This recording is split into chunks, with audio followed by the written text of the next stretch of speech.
Dongsu wiped the sweat from his forehead as he finished repairing the air filter in Section 12.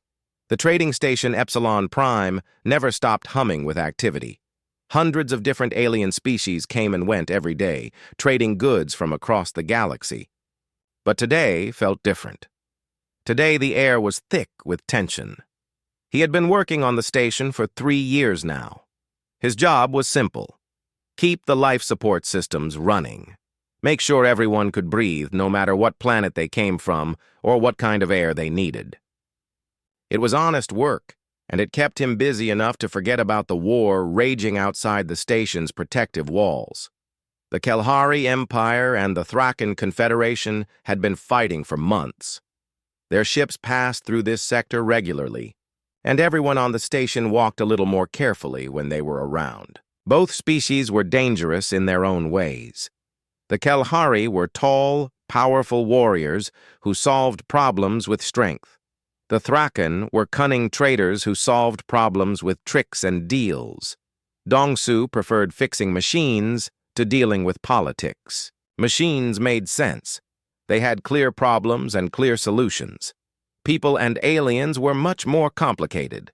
He was packing up his tools when the station's emergency alarm began to sound. The red lights flashed in the corridor, and the announcement system crackled to life. All personnel to emergency stations. Incoming distress signal detected. Prepare for possible survivors. Dongsu sighed and headed toward the main docking bay. Emergency situations usually meant more work for him later. Damaged ships often had damaged life support systems, and that meant long nights getting everything working again. The docking bay was already crowded when he arrived. Station security, medical teams, and various aliens all stood watching the large viewing screen. On the screen, a small escape pod tumbled through space, its hull scarred and smoking. "It's from a Kelhari diplomatic ship," said Commander Wansik, the station's human security chief. "The main vessel was destroyed 20 minutes ago. This is all that's left." The crowd murmured nervously. Kelhari diplomats were important people. If they were dead, it could make the war much worse. If they were alive, they might bring the war to this peaceful station. The escape pod docked with a loud clang. The medical team rushed forward as the airlock cycled open. Dongsu expected to see tall, imposing Kelhari warriors step out. Instead, he saw something that made his heart skip a beat. 3 small figures huddled together in the pod's corner. They were clearly Kelhari, but they were young. Very young. The largest one might have been the size of an 8-year-old human child. The smallest was barely bigger than a toddler. The cubs had thick gray fur and large amber eyes that seemed to take in everything around them. Their ears were pointed and alert, constantly moving to track sounds. Even young, they had the powerful build that would make them formidable warriors when they grew up. But right now, they just looked scared and lost. "Where are the adults?" asked Dr. Yun Ah, the station's chief medical officer, as she scanned the empty pod. "There are no adults," reported Ensign Jaemin from his scanner station. "Just the 3 cubs. The ship's records show they were traveling with their parents and several other Kelhari officials. Everyone else is gone." The cubs pressed closer together as the crowd of aliens stared at them. The largest one, a female, stepped in front of the other 2 in a protective stance. She bared her small teeth and made a soft growling sound. Even. Frightened, she was trying to defend her smaller companions. "What do we do with them?" asked Commander Wansik. "We can't send them back to Kelhari space. The war zone is too dangerous. No ships are getting through." "The Kelhari embassy on Station Beta could take them," suggested someone from the crowd. "Station Beta was evacuated last week," replied the commander. "The Thraken forces are moving in that direction." The crowd began to argue about options. Some suggested contacting other species' embassies. Others worried about keeping Kelhari cubs on a neutral station during wartime. Everyone seemed to have an opinion, but no one had a solution. Dongsu found himself staring at the 3 small beings. The middle one, a male, was looking around with curious eyes despite his fear. The smallest one, barely more than a baby, was making soft whimpering sounds that reminded Dong-su of a hurt puppy. "They need food and shelter," Dr. Yuna said firmly. "Whatever we decide, they need care right now." "The Kelhari are a warrior species," argued Counselor Min-ho, a Zentoran diplomat. "These cubs will be dangerous as they grow. They need proper Kelhari guidance, not alien caretakers." "They're children," Dong-su said quietly. The words were out of his mouth before he realized he was speaking. The crowd turned to look at him, and he felt his face grow warm. He was not used to being the center of attention. "Excuse me?" asked Commander Won-sik. Dong-su cleared his throat. "They're children, scared children who just lost their families. Species doesn't matter when it comes to that." The large female cub was watching him now. Her amber eyes seemed to study his face, as if she was trying to understand what kind of being he was. "That's a nice sentiment," said Counselor Min-ho, "but caring for alien young requires understanding their specific needs. Kelhari cubs have very particular requirements for proper development." "Such as?" asked Dong-su. The counselor paused. It was clear he did not actually know much about Kelhari child rearing. "Well, they're carnivores, for one thing, and they have complex social hierarchies that must be maintained from an early age." Dr. Yuna rolled her eyes. "I can handle their nutritional needs. As for social hierarchies, I think survival comes first." The argument continued, but Dong-su was no longer listening. The smallest cub had started to cry, making soft, keening sounds that cut through all the adult voices. The sound was heartbreaking in any language. "I'll take them," Dong-su said, louder this time. The arguing stopped. Everyone stared at him again. "You?" asked Commander Won-sik.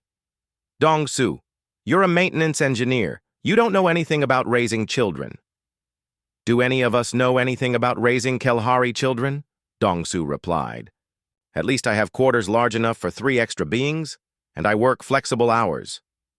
The truth was, Dong-su was not sure why he was volunteering. He had never wanted children of his own. He liked his quiet, orderly life, fixing machines and reading technical manuals.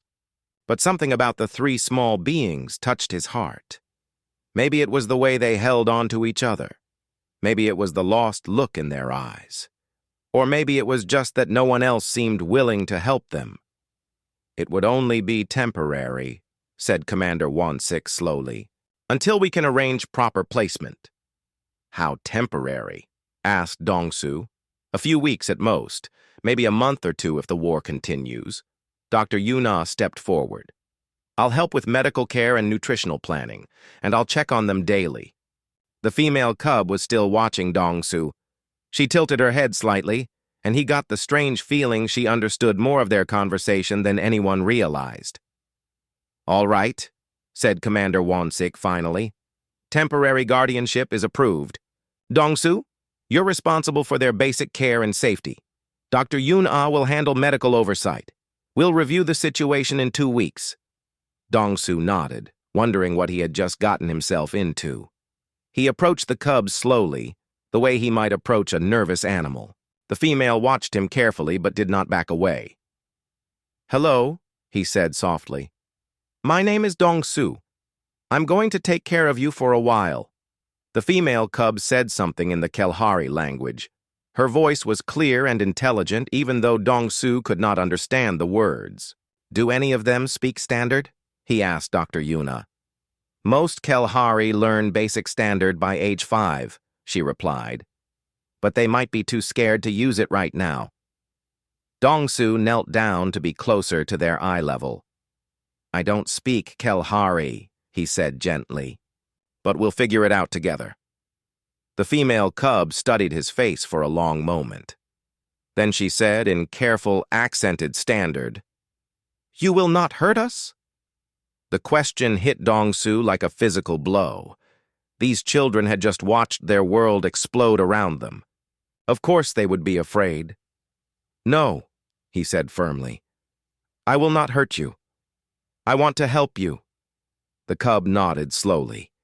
She turned to the other 2 and spoke rapidly in Kelhari.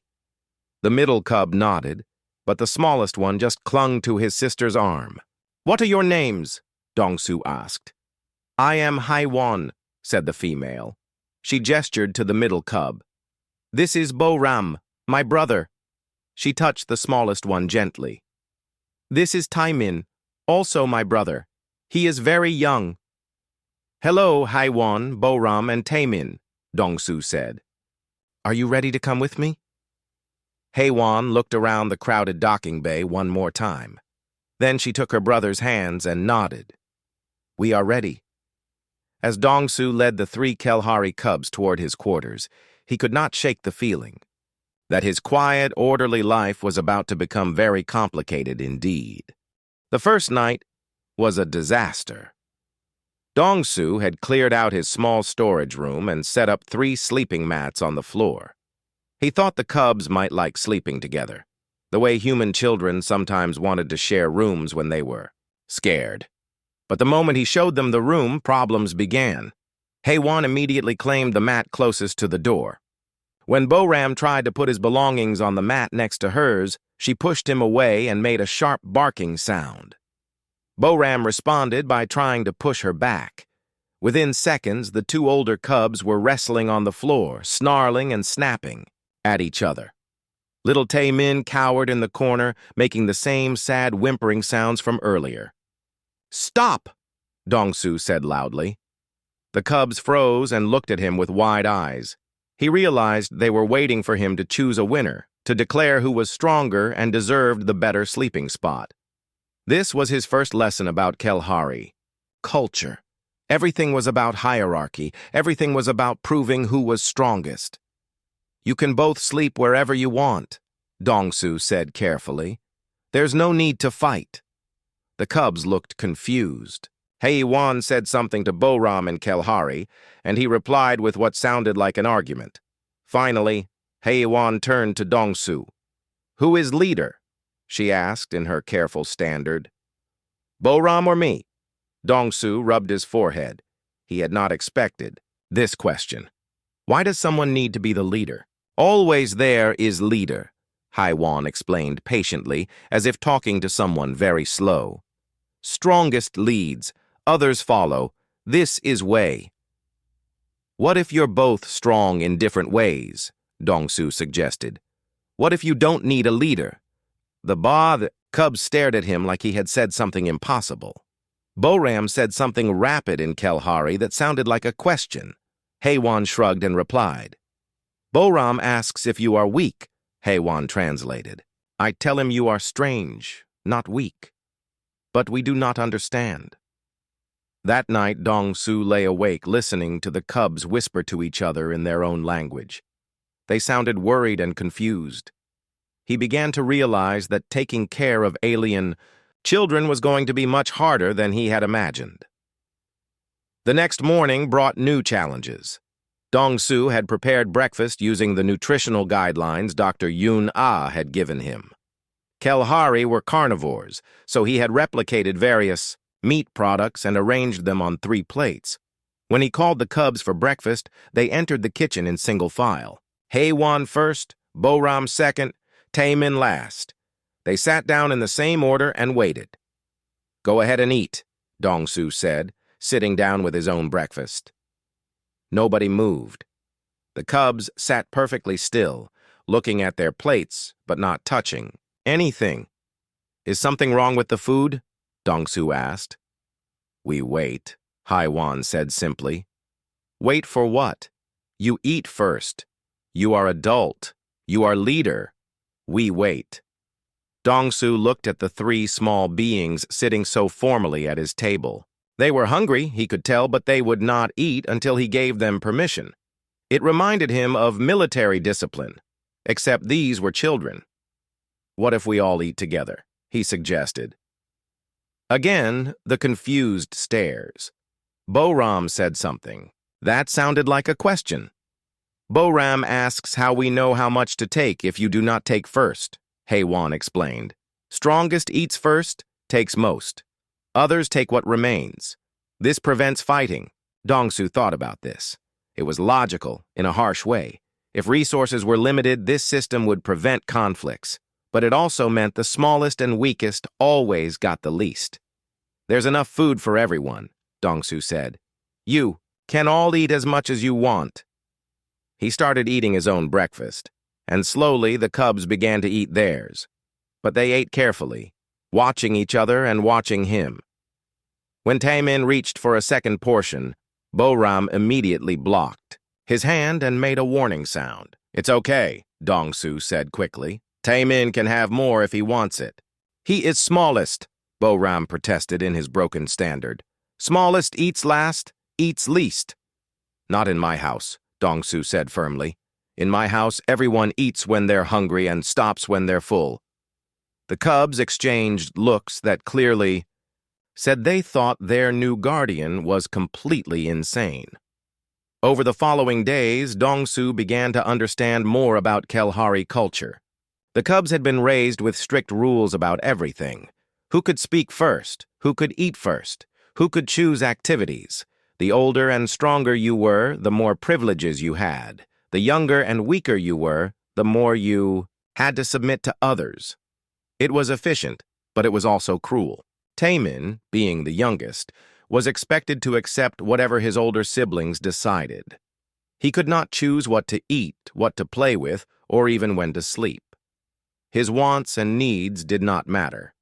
Dongsu decided to change this, one small step at a time. He started with bedtime stories. The first night he tried to read to them, the cubs sat in their strict hierarchy order and listened silently. The story was about a brave prince who saved his kingdom through cleverness rather than strength. "Stupid story," Boram declared when it was finished. "Prince should fight. Fighting shows strength." "What if fighting isn't always the best answer?" Dongsu asked. "Fighting always answer," Haewon said with certainty. "Strongest wins, weakest loses. This is truth." But Dongsu noticed that Taemin had been listening carefully to the story.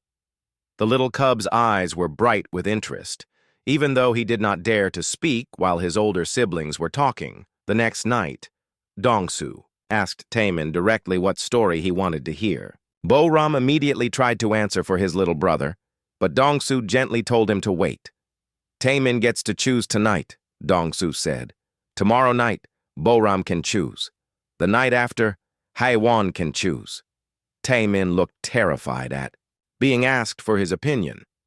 He glanced nervously at his siblings, then whispered something so softly that Dongsu could barely hear it. "He wants story about flying," Haewon translated, sounding disapproving. "Kalahari do not fly. Foolish wish." But Dongsu found a story about a young bird learning to soar above the clouds, and Taemin listened with obvious delight. For the first time since arriving on the station, the little cubs smiled. Changes came slowly. When the cubs fought over toys or activities instead of declaring a winner, Dongsu introduced the concept of taking turns. When they competed to see who was strongest or fastest, he praised their efforts but also found ways to recognize different kinds of achievements. "Haewon is very good at planning," he would say. "Boram is excellent at solving puzzles. Taemin has the best memory for details." The cubs were confused by praise that was not based on dominance, but they began to respond to it. Haewon started asking questions about how things worked instead of just demanding to be in charge. Boram discovered he enjoyed building things with his hands. Taemin slowly began to speak up with his own ideas. The real breakthrough came during the second week. Dongsu had been teaching them about the station's life support systems, showing them how different machines work together to keep everyone alive. It was meant to be a simple lesson about cooperation. "Each machine has different job," he explained as they stood in front of a large air recycling unit. "Air scrubbers clean the air. Temperature controls keep it comfortable. Humidity processors make sure it's not too wet or dry. None of them could do the job alone, but together they can support thousands of different species." Boram studied the machinery carefully. "What if air scrubber tries to do temperature job too?" Then it would not do either job very well, Dong-su replied. Each machine works best when it focuses on what it does best and trusts the other machines to do their jobs. Like pack hunting, Haewon said suddenly. The other cubs looked at her in surprise. Different hunters have different jobs, all important, all needed. It was the first time any of them had compared cooperation to something from their own culture. Dong-su felt a spark of hope. That afternoon he found the cubs in their room not fighting for once. Instead, they were working together on a puzzle he had given them. Haewon was organizing the pieces by color. Bo-ram was figuring out how the shapes fit together. Taemin was checking the picture on the box and telling the others what they were looking for. They were not competing to see who could solve it fastest. They were cooperating to solve it together. When other station residents saw the cubs in the corridors, they began to notice changes. The young Kelhari were still obviously strong and alert, but they were also polite to adults and kind to smaller beings. They asked questions instead of making demands. They helped other children instead of intimidating them. "Those cubs are not developing properly," complained Counselor Min-ho during a weekly station meeting. "Kelhari youngsters should be more aggressive, more competitive. The human is making them soft." But Dr. Yoon-ah disagreed. "They're healthier than I've ever seen Kelhari cubs," she reported. "Better appetite, better sleep patterns, less stress. Whatever Dong-su is doing, it's working." Commander Won-sik was more concerned about practical matters. Are they going to be able to readjust to Kelhari society when the war ends? Their own people might not accept them if they're too different. It was a valid worry, but Dong-su was not sure what to do about it. He could not raise the cubs to be cruel or uncaring just because that was what their culture expected. All he could do was try to give them the tools they would need to be strong. Smart and kind beings, regardless of what species they were. As he watched Haewon carefully help Tae-min with his reading lesson that evening, he hoped it would be enough. 3 months had passed since the cubs arrived on Epsilon Prime. The changes in them were remarkable, even to Dong-su, who saw them every day. What had started as 3 frightened, aggressive youngsters following strict pack rules had become something entirely different. Haewon had grown into a thoughtful leader who asked questions before making decisions. Instead of simply ordering her brothers around, she would say things like, "What do you think, Bo-ram?" or, "Taemin, do you have any ideas?" The first time Dong-su heard her ask for advice instead of giving commands, he nearly dropped his coffee. Cup in surprise, Bo-ram had discovered a love for building and fixing things. His natural Kelhari strength, combined with patient problem-solving skills Dong-su had taught him, made him surprisingly good at engineering tasks. He could spend hours working on mechanical puzzles, taking them apart and putting them back together in new ways. Little Tae-min had changed the most. No longer the timid youngest who hid behind his siblings, he had become the family diplomat. He could remember details about every person they met, knew which aliens preferred which types of conversation, and had an amazing ability to help others feel comfortable. His gentle nature, which would have been seen as weakness in Kelhari society, had become his greatest strength. The cubs had also become popular around the station. They helped elderly Zentarans carry heavy packages. They played with the Rillan children, whose parents appreciated having babysitters who were both gentle and strong enough to keep the energetic youngsters safe. They even assisted in the markets, using their quick minds and honest nature to help resolve disputes between traders. Dr. Yoon-ah stopped by every few days to check on their progress, and she was amazed by what she saw. "I've studied Kelhari development for 20 years, she told Dong-su one afternoon as they watched the cubs help a maintenance crew repair a broken water recycler. "I've never seen anything like this. They're still unmistakably Kelhari in their physical capabilities and intelligence, but their social development is completely unique." Dong-su felt proud watching them work. Haewon was coordinating the repair effort, making sure everyone understood their role. Bo Ram was doing the actual mechanical work, his strong hands and engineering knowledge solving problems the adult technicians had struggled with. Taemin was keeping track of all the tools and parts, making sure nothing was lost or forgotten. "They're good kids," Dong-Su said simply. "They're more than that," Dr. Yuna replied. "They're bridge builders. Watch how they interact with other species. They have the respect-earning strength of Kelhari, but they use it to protect and help rather than dominate. Other children look up to them, but not because they're afraid. They look up to them because the cubs make them feel safe and valued." It was true. Dong-Su had noticed how other young beings on the station gravitated toward his cubs. Human children wanted to play with them. Zentaran youngsters asked them for advice. Even the usually solitary Thraken youth would occasionally join their activities. The cubs had learned to speak several languages, not just Standard and Kelhari. They picked up basic Zentaran from Dr. Yuna, trade Thraken from the market, vendors, and even some of the musical tones the Rillan children used to communicate. Language seemed to come naturally to them, especially to Taemin, who could mimic new sounds almost perfectly. But it was their approach to problem-solving that really set them apart. When conflicts arose between different groups on the station, the cubs had a unique way of handling them. Dong-Su saw this firsthand when a serious dispute broke out in the main commerce area. A group of Thraken traders were accused of selling defective equipment to a Zentaran merchant vessel.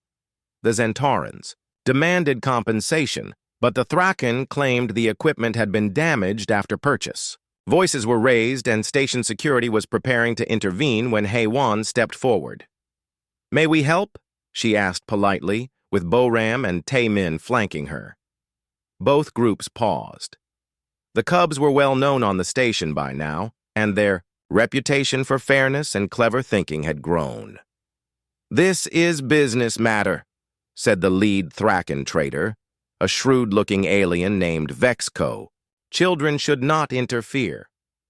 "We are not interfering," HFY replied calmly. "We are offering to help find solution that makes everyone happy." The Zentaran captain, a dignified female named Kor Len, studied the cubs thoughtfully. "What do you propose, young ones?" Bo-Ram spoke up. "May we examine the equipment? Sometimes problems have causes that both sides miss." It was a reasonable request, and both parties agreed. While Bo-Ram examined the damaged devices with his engineering knowledge, Taemin quietly spoke with crew members from both ships, listening to their versions of events. HFY studied the transaction records and shipping manifests. After an hour of careful investigation, they had an answer. "The equipment is not defective," Bo-Ram announced, "but it was not properly calibrated for Zentaran power systems. The installation instructions were written only in Thraken script, so the Zentaran engineers could not read them correctly." Taemin added, "Both sides are telling truth. Thraken sold good equipment. Zentarans installed it correctly according to what they could understand, but information was lost in translation." HFY presented their solution. "Thraken traders provide proper translation of installation guide and help recalibrate equipment. Zentaran merchants pay for the calibration service, but not for new equipment. Both sides learn better communication for future trades." It was a fair solution that addressed the real problem instead of just assigning blame. Both parties agreed, and what could have been a serious diplomatic incident was resolved peacefully. Commander Won-Sik watched the whole thing from across the commerce area. Later, he approached Dong-Su with a thoughtful expression. "Your cubs handled that better than most of my trained diplomats could have," he said. "They didn't just solve the immediate problem. They found a way to improve future relations between those two species." Word of the cubs' problem-solving abilities spread throughout the station. Soon people were coming to them with all sorts of disputes and challenges. The cubs never claimed to have all the answers, but they had a gift for asking the right questions and finding solutions that worked for everyone involved. Their approach was simple but effective. They listened carefully to all sides. They looked for the real causes of problems, not just the obvious symptoms. They tried to find solutions that made everyone stronger rather than just declaring winners and losers. Dong-su realized they were applying lessons from their daily life together. Just like the life support systems he had shown them, different beings had different strengths and needs. Instead of competing to see who was best, they could cooperate to achieve things none of them could do alone. The Cubs' success created new challenges, though. Their unique blend of Kalahari strength and human-taught compassion was attracting attention beyond the station. Dong-su started receiving messages from other space stations, requesting visits from the Cubs to help with their own diplomatic problems. Alien families asked if their children could study with the Cubs to learn their methods. More worryingly, he also received communications from Kalahari military commanders who had heard about the Cubs' development. Some were curious, but others sounded suspicious or even hostile. Traditional Kalahari society did not approve of major changes to their cultural patterns. "What happens when the war ends?" Dr. Yuna asked during one of her visits. "These Cubs have become something entirely new. They're still Kalahari, but they're also something more. Will their own people accept them?" It was a question that kept Dong-su awake at night. The Cubs were thriving in their current environment, but eventually they would have to return to Kalahari space. Would their new abilities be seen as improvements or corruption? Would they be welcomed as innovators or rejected as outcasts? He watched Haewon teaching a group of younger children how to work together on a building project, using both encouragement and clear organization to help them succeed. She had become a leader who inspired rather than intimidated, who brought out the best in others rather than simply dominating them. Boram was helping an elderly Zentauron repair a complex piece of scientific equipment, his strong hands gentle, enough to handle delicate components, while his mind worked through engineering problems that had stumped trained technicians. Tae-min was mediating a disagreement between two Rylan children, using his gift for languages and emotional understanding to help them communicate better with each other. The Cubs had become exactly what Dong-su had hoped: strong, intelligent, and kind. But as news arrived that the war was beginning to wind down, he wondered if being all three at once would be a blessing or a curse when they returned to a society that traditionally valued only the first two. All he could do was continue teaching them and hope that their strength and intelligence would be enough to protect their kindness when the time came to face their own people again. The morning started like any other, but everything changed when Commander 1-6's voice echoed through the station's communication system. "Attention all residents. A Kalahari battle fleet has arrived in our sector. They are requesting permission to dock and retrieve their citizens." Dong-su felt his stomach drop. He had known this day would come, but he had hoped for more time. The Cubs were in their room working on their morning studies. They looked up when they heard the announcement, their amber eyes reflecting the same worry he felt. "Fleet comes for us," Haewon said quietly. It was not a question. Within hours, the main docking bay was filled with imposing Kalahari warriors. Even the shortest of them stood nearly 3 meters tall, their gray fur marked with the scars and decorations of experienced fighters.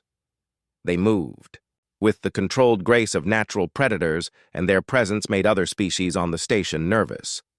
Their leader was Admiral Kyung-ho, a massive Kalahari with silver streaks in his fur and eyes like cold amber. He wore the elaborate armor of a high-ranking military commander, and when he spoke, his voice carried the authority of someone used to being obeyed without question. "I have come to retrieve the Cubs and assess their condition," he announced to the gathered station officials. "We will determine if they require corrective treatment before returning to proper Kalahari society." The word corrective made Dong-su's blood run cold. He had researched Kalahari military protocols during the Cubs' stay. Corrective treatment meant wiping away learned behaviors that were deemed inappropriate and replacing them with proper cultural responses. It was essentially erasing the Cubs' personalities and starting over. "The Cubs are healthy and well-adjusted," Dr. Yuna protested. "They've shown remarkable development during their time here." Admiral Kyung-ho's expression did not change. Development in what direction? We have received reports that suggest they have been corrupted by alien influences. This must be evaluated and corrected if necessary. When the cubs were brought to meet the Admiral, Dong-Su's heart broke at the change in them. All the confidence and openness they had developed over the past months seemed to drain away. They stood in perfect military formation, eyes forward, speaking only when directly addressed. It was like watching them revert to the frightened, rigidly controlled children they had been when they first arrived. Admiral Kyung-ho circled them slowly, examining them like a general inspecting troops. He spoke to them in rapid Kelhari, asking questions that made Haewon's jaw tighten and Bo-Ram's hands clench into fists. Little Tae-min kept his eyes fixed on the floor, all his gentle confidence gone. They respond to authority correctly, the Admiral said finally, but I sense weakness in their bearing. We will conduct formal evaluation tests to determine the extent of contamination. The tests began the next day. They were designed to measure traditional Kelhari values, individual strength, competitive spirit, and hierarchical respect. Dong-Su was allowed to observe, along with other station officials, but he was not permitted to interfere. The first test was combat simulation. Each cub was placed in a virtual reality chamber and given scenarios that required them to fight their way to victory. Traditional Kelhari cubs were expected to solve these challenges through overwhelming force and tactical aggression. But the cubs approached the simulations differently. When Haewon faced a scenario with multiple enemies, instead of attacking them all at once, she found ways to avoid unnecessary conflict while still achieving her objectives. She used stealth, misdirection, and even negotiation to complete her mission with minimal casualties. Unacceptable, Admiral Kyung-ho declared. She shows weakness and hesitation. A true Kelhari strikes first and strikes hard. Bo-Ram's test involved managing resources during a siege. Traditional approach would be to hoard resources for the strongest fighters and sacrifice the weak to preserve the strong. But Bo-Ram found innovative ways to make limited supplies stretch further, developing solutions that kept everyone alive and fighting effectively. Inefficient sentimentality, the Admiral pronounced. Resources should go to those who can use them most effectively, not distributed equally to the weak. Tae-min's test was the worst to watch. He was given a scenario where he had to interrogate prisoners to gain vital intelligence. Traditional Kelhari methods involved intimidation and threats, but Tae-min used empathy and understanding to convince the simulated prisoners to cooperate willingly. Completely unacceptable, Admiral Kyung-ho declared. He shows no killer instinct, no proper aggression. This is the result of alien contamination. The psychological evaluations were even more disturbing. The cubs were questioned about their beliefs, their relationships, and their understanding of proper Kelhari behavior. Every answer that showed kindness, cooperation, or concern for other species was marked as a sign of corruption. Do you believe that strength should be used to protect the weak? The evaluator asked Haewon. Yes, she answered honestly. Incorrect. Strength should be used to eliminate weakness. Do you think different species can learn from each other? Bo-Ram was asked. Yes, we can all become better by sharing knowledge. Incorrect. Other species are inferior and have nothing to teach Kelhari. Is it important to consider the feelings of others when making decisions?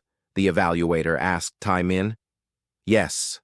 Understanding others helps find better solutions. Incorrect. Feelings are weakness. Only strength and logic matter. Each honest answer drove the cubs deeper into a classification of severely contaminated.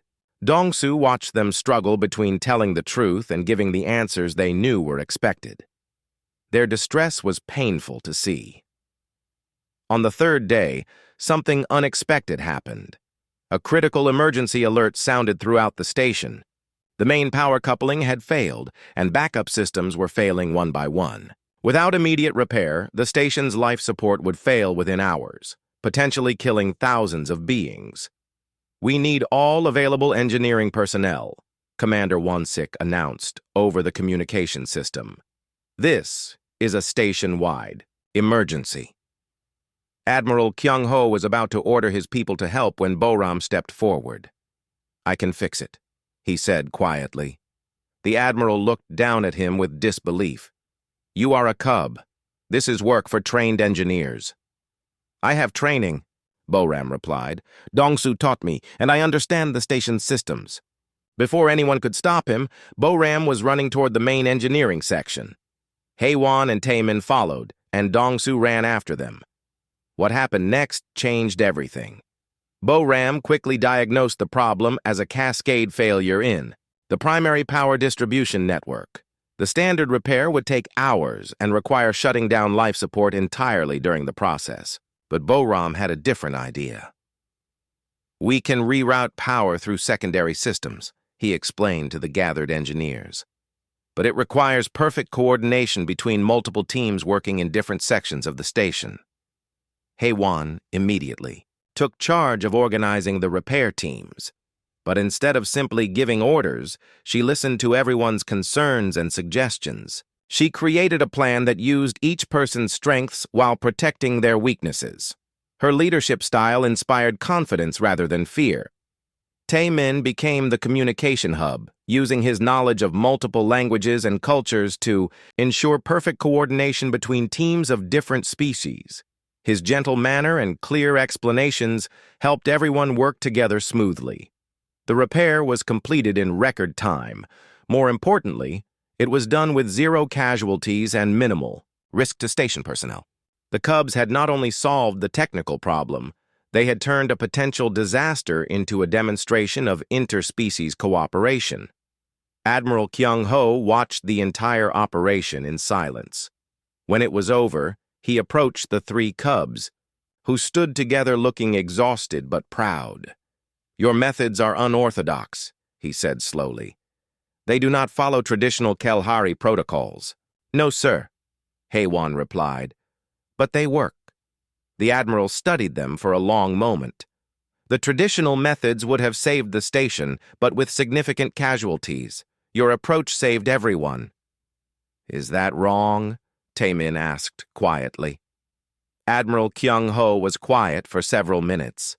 Around them, station personnel were celebrating the successful repair and thanking the Cubs for their help. Beings from dozens of species approached to express their gratitude to three young Kelhari who had saved their lives. "I must consider this," the admiral said finally. "Your evaluation will be postponed while I review what I have observed." That night, Dong-su found the Cubs in their room, huddled together as they had been on their first night at the station. But this time, they were not afraid. They were talking quietly about their choices and what might happen next. "We did right thing," Haewon said firmly, "even if Admiral does not understand." "We helped people," Boram added. "That is what Dong-su taught us. Help when you can." "Maybe we can teach our people new ways," Taemin suggested hopefully. "Show them that being strong and being kind can be same thing." Dong-su felt a surge of pride and fear. The Cubs had faced their first real test between their old culture and their new values. They had chosen kindness and cooperation over tradition and authority. But now they would have to live with the consequences of that choice, whatever they might be. Admiral Kyung-ho spent 3 days in private meetings with his senior officers. Dong-su could see the Kelhari ships through the station's viewports, their dark hulls bristling with weapons. He wondered what discussions were taking place aboard, those vessels, and what they would mean for the Cubs' future. The answer came in an unexpected way. Commander Won-sik called an emergency assembly in the station's main conference hall. Representatives from dozens of species packed the room, including the crews from the Kelhari fleet. Admiral Kyung-ho stood at the front, his imposing figure commanding attention from everyone present. "I have spent considerable time reviewing the events of recent days," the admiral began, his deep voice carrying clearly through the hall. "What I have observed challenges certain assumptions about strength, leadership, and the value of traditional methods. Dong-su felt his heart pounding. Beside him, the cubs sat quietly, their faces carefully neutral. The cubs demonstrated capabilities that exceed traditional expectations, Admiral Kyung-ho continued. Their unconventional approaches achieved superior results with reduced casualties and increased cooperation between species. This suggests that adaptation and learning from other cultures may not be contamination, but evolution. A murmur ran through the assembled crowd. Several Kelhari officers looked surprised, and some seemed uncomfortable with their admiral's words. However, the admiral continued, raising his hand for silence.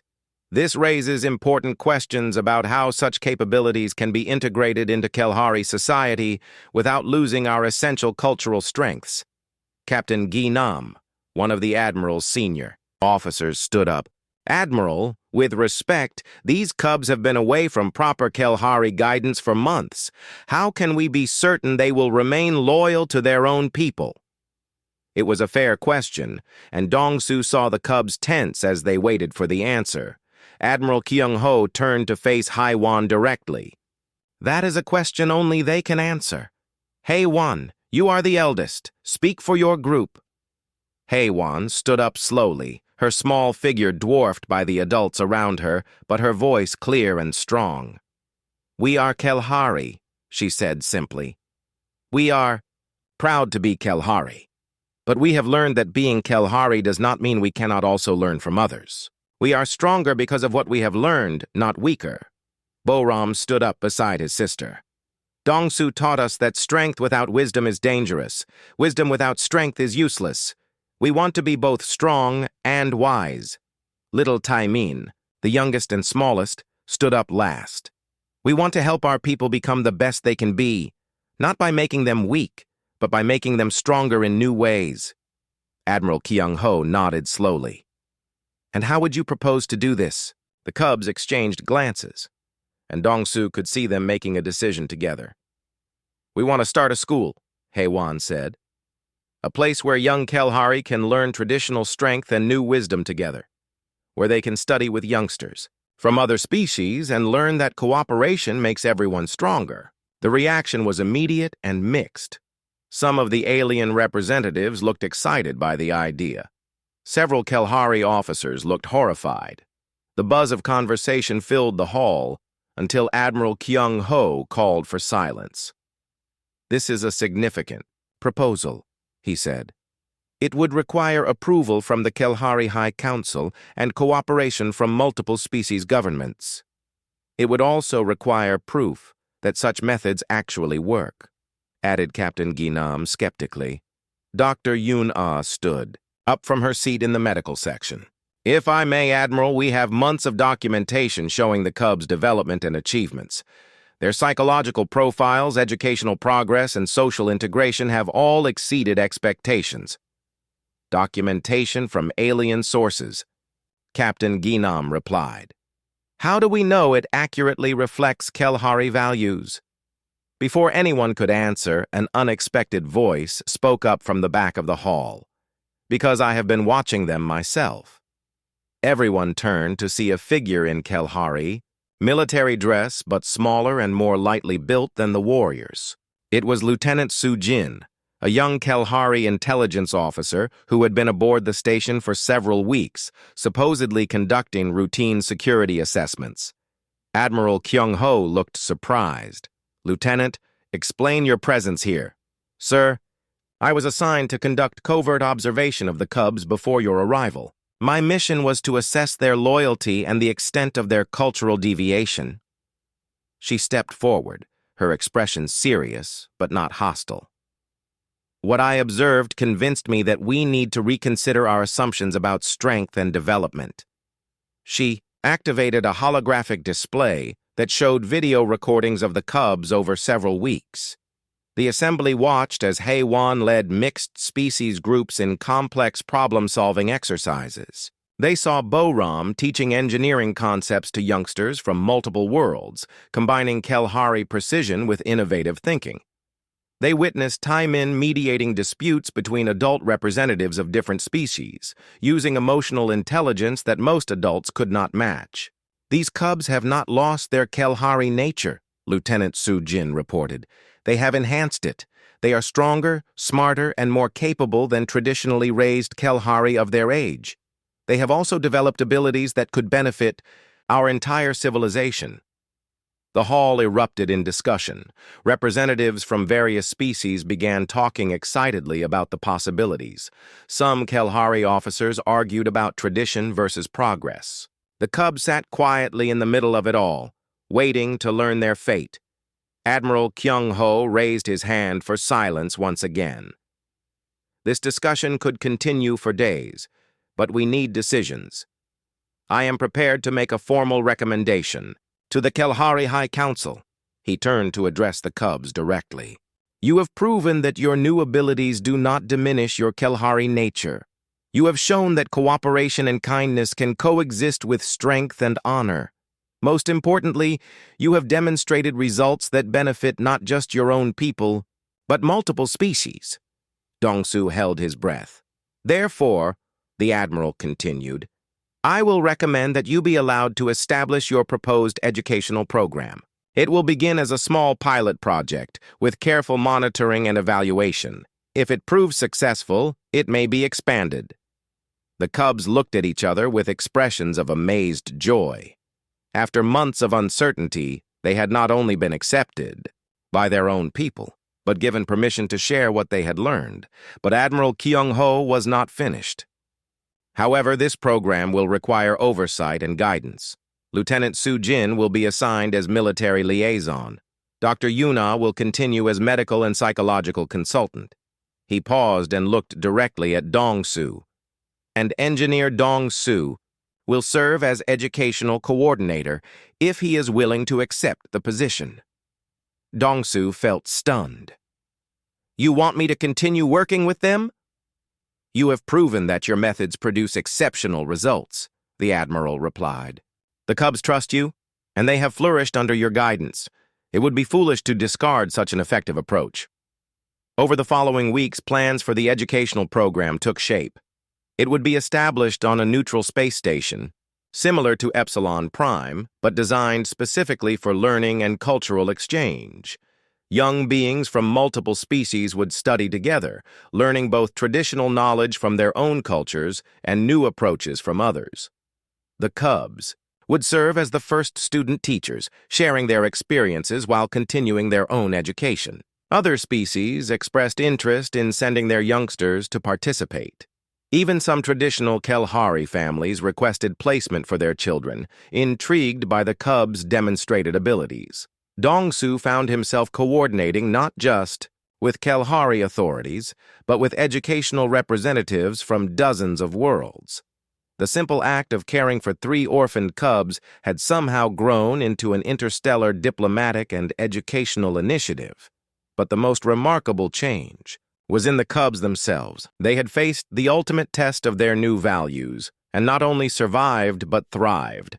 They had proven that strength and kindness could coexist, that tradition and innovation could work together, and that different species could learn from each other without losing what made them unique. As he watched them excitedly planning lessons and activities for their future students, Dong-su realized that the scared, rigid little beings who had arrived at his door months ago had become something entirely new. Bridges between worlds, teachers of cooperation, and living proof that the best way to honor your heritage is to build something better on its foundation.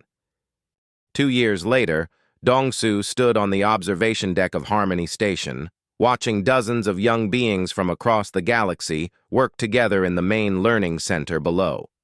The sight still amazed him, even though he saw it every day. Kelhari. Cubs worked alongside Zentaran youngsters, their natural strength helping to move heavy equipment while their friends provided guidance on delicate technical work. Human children collaborated with Thraken youth on complex trading simulations, learning both honesty and cleverness. Rillan young ones taught music and artistic expression to species who had never considered such things important. At the center of it all were Hae-won, Bo-ram, and Tae-min, now recognized as the senior student teachers of the program. They had grown taller and stronger, their Kalahari heritage clear in their powerful builds and confident movements. But they had retained the kindness and wisdom that made them special. HFY had developed into a remarkable leader. She could command respect from beings twice her size while still listening carefully to the youngest students. Her classes on collaborative strategy were now studied by military academies across multiple species. She had proven that strength-based leadership and cooperation-based leadership were not opposites, but could be combined into something more effective than either approach alone. The key is understanding that true strength protects rather than dominates, she explained to a group of mixed-species students during their morning leadership lesson. When you use your power to help others become stronger, everyone benefits. A young Kalahari student raised his hand. But what if others try to take advantage of your kindness? Traditional teachings say that showing mercy is showing weakness. HFY smiled. Mercy and weakness are different things. Mercy is choosing not to harm when you have the power to do so. Weakness is being unable to protect what matters. A truly strong person can afford to be merciful because they are confident in their ability to respond to real threats. Boram had become the station's chief engineering instructor, despite being barely into his teenage years by Kalahari standards. His innovative approaches to problem-solving had revolutionized several fields of technology. He combined traditional Kalahari precision with creative thinking that led to breakthrough designs. Every species has different ways of understanding the universe, he told his engineering students as they worked on a complex multi-species habitat design. Centaurans think about efficiency and logic. Humans think about adaptation and creativity. Thraken think about resource optimization. When we combine all these approaches, we can solve problems that no single species could handle alone. A human student looked puzzled. But doesn't that make the designs too complicated? Complex and complicated are different things, Boram explained patiently. A complicated design has many parts that work against each other. A complex design has many parts that work together. Nature is complex, but not complicated. We try to copy nature's wisdom. Taemin had perhaps changed the most of all. The timid youngest cub had become the station's chief cultural liaison and conflict resolution specialist. His gift for understanding, emotions and motivations made him incredibly effective at helping different species communicate and cooperate. Every argument has at least 3 sides, he taught his diplomatic studies class. What each person thinks they want, what they actually need, and what they're afraid of losing. If you can understand all 3 sides for everyone involved, you can usually find a solution that helps everyone. A young Thraken student seemed skeptical. But what if their goals are completely opposite? What if helping one person means hurting another? Taemin nodded thoughtfully. That happens sometimes, but usually people think their goals are opposite, when they're really just different paths to the same underlying need. Most beings want safety, respect, and the chance to grow. When we focus on those deeper needs instead of surface demands, we can often find creative solutions. The success of Harmony Station had exceeded everyone's expectations. Graduates from the program were changing societies across the galaxy. Young Kalahari were introducing cooperative methods into traditional military structures, making their forces more effective and reducing casualties. Human students were returning to Earth with new appreciation for other cultures and innovative solutions to old problems. Zentauran graduates were developing more flexible approaches to logic and efficiency. But perhaps most importantly, the graduates were forming lasting friendships and alliances across species lines. They had learned to see differences as strengths rather than threats, and they carried that perspective with them wherever they went. Dongsu's role had evolved as well. He was now director of cross-species education, overseeing programs on 17 different stations and planets. His simple approach of treating everyone with respect and kindness had become the foundation for a new field of interspecies relations. The most important lesson is also the simplest. he often told new instructors. Every being wants to be valued and understood. When you start from that assumption, everything else becomes easier. Dr. Yuna had become the program's chief medical and psychological officer. Her research on multi-species development was now required reading at universities across the galaxy. What we've learned is that cultural adaptability doesn't weaken species identity, she explained in her latest published paper. It strengthens it. Young beings who learn to appreciate other cultures become more confident in their own heritage, not less. Admiral Kyung-ho had also changed. The success of the program had made him a powerful advocate for educational reform within Kelhari society. He regularly brought groups of traditional Kelhari leaders to visit Harmony Station, showing them what their young people could accomplish when given broader opportunities. We thought we were preserving Kelhari's strength by keeping our young isolated from alien influences, he admitted during one such visit. We were actually limiting their potential. True strength comes from confidence, and confidence comes from knowing you can succeed in any environment. The program now had a waiting list of thousands of young beings from dozens of species. New stations were being planned and built to accommodate the demand. The simple act of one human caring for 3 orphaned cubs had grown into a movement that was reshaping galactic civilization. But for Dongsu, the most meaningful moments were still the quiet ones. Like this evening when he found the 3 cubs in their favorite spot on the observation deck, looking out at the stars while discussing their plans for tomorrow's lessons. "We've received approval for the new advanced program," Haewon reported, excitedly. "Older students who want to specialize in interspecies diplomacy and engineering. And the mobile teaching units are almost ready," Boram added. "We'll be able to bring educational programs directly to species who can't travel to the main stations. 23 different worlds have requested cultural exchange programs," Taemin said with satisfaction. "We're going to be very busy." Dongsu smiled as he listened to them plan. They had grown from scared, rigid children into confident, innovative adults. They had kept the best of their Kelhari heritage while adding wisdom from dozens of other cultures. Most importantly, they had learned to see diversity as strength and cooperation as power. Are you proud of what you've